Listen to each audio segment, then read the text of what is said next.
배우 강지아는 2002년 뮤지컬 로키 호러쇼로 데뷔하였습니다. 드라마 굿세어라 금수나에서 첫 주연을 맡았고 그 뒤 꾸준한 연기 활동으로 인기를 얻었습니다. 외국에서도 인기가 높아 한류 스타로 불리기도 했죠. 인기 배우로 승승장구하던 그는 한순간에 나락으로 떨어졌습니다. 그리고 강지한과 소속사는 무려 53억 원이라는 거액을 물어내게 되었습니다. 도대체 무슨 일이 있었던 걸까요?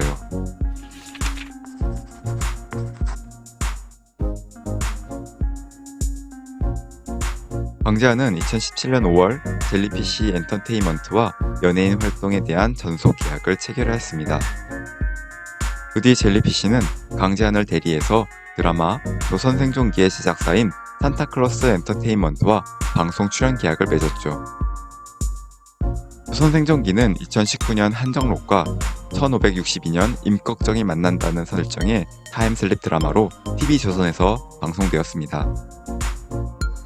조선생존기는 총 20부작 예정이었는데 강지환은 드라마의 주인공인 한정록 역을 맡기로 했습니다.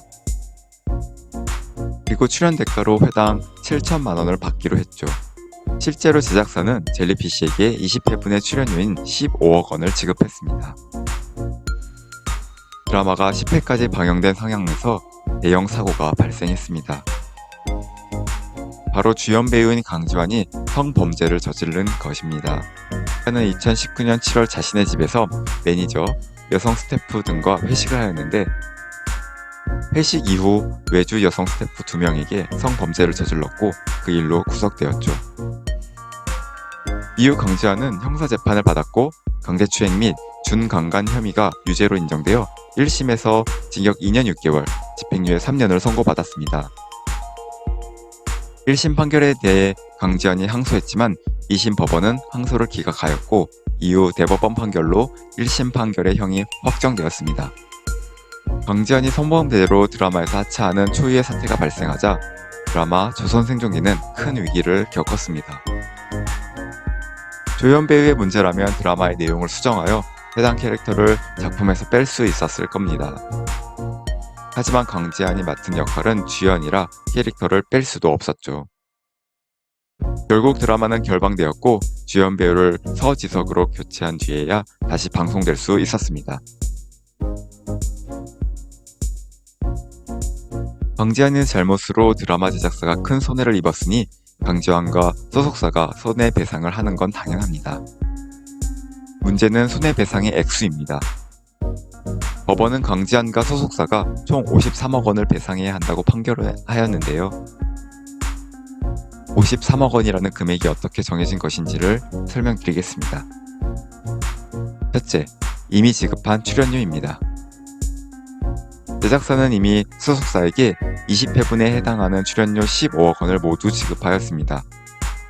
그런데 성범죄 사건 이후 더 이상 강지환은 드라마에 출연할 수 없게 되었으니 이미 받은 출연료를 돌려줘야 합니다. 쟁점은 몇 회분을 돌려줄 것인가 였습니다. 제작사는 총 20회분의 전체 출연료를 돌려달라고 주장했지만 법원은 전체 20회 중에서 12회분에 대해서는 촬영이 이루어졌기 때문에 촬영되지 않은 8회분에 해당하는 6억 원을 지급해야 한다고 판결하였습니다. 둘째, 위약금입니다. 강지환과 소속사가 지급해야 하는 액수 중 가장 큰 부분을 차지하는 것이 바로 위약금이었죠.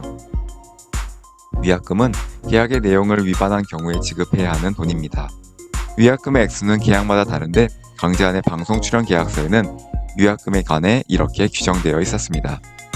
지급받은 출연료의 2배가 위약금인데 이미 지급받은 출연료가 15억 원이라 그 2배인 30억 원이 위약금이 됩니다. 강지환과 소속사는 위약금이 지나치게 많아서 불합리하다고 주장했습니다.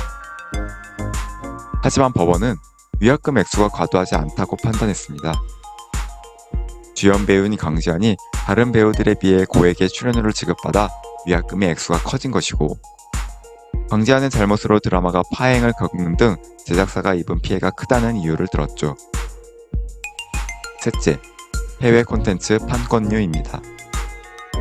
제작사는 조선생존기를 해외 사업자에게 판매하는 계약을 체결하였는데 그 계약에는 강지한이 주연 배우라는 점이 명시되어 있었죠. 강지한이 중도 하차로 주연을 맡지 않자 해외 사업자는 제작사에게 콘텐츠 구입 비용을 돌려달라고 요구했고 제작사는 약 17억 원을 반환했습니다. 강지한은 해외 판권료까지 부담시키는 건 과다하다고 주장했는데요. 그러나 법원은 강지한의 주장을 받아들이지 않았습니다.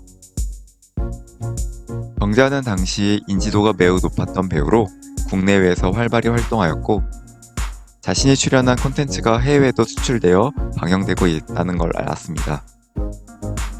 자신의 성범죄로 인해 드라마의 주연 배우가 교체되면 해외 콘텐츠 판매에도 문제가 생겨 제작사가 손해를 볼 것이라는 걸 잘 알고 있었으니 해외 판권에 관한 손해까지 부담하는 게 맞다는 게 법원의 판단이었습니다. 정리를 하면 이미 지급받은 출연료 6억 원, 위약금 30억 원, 해외 판권료 17억 원을 합쳐서 배상액이 53억 원으로 정해진 겁니다. 강지한의 사건은 한순간의 잘못된 행동이 매우 큰 대가를 치르게 만든다는 사실을 보여줍니다.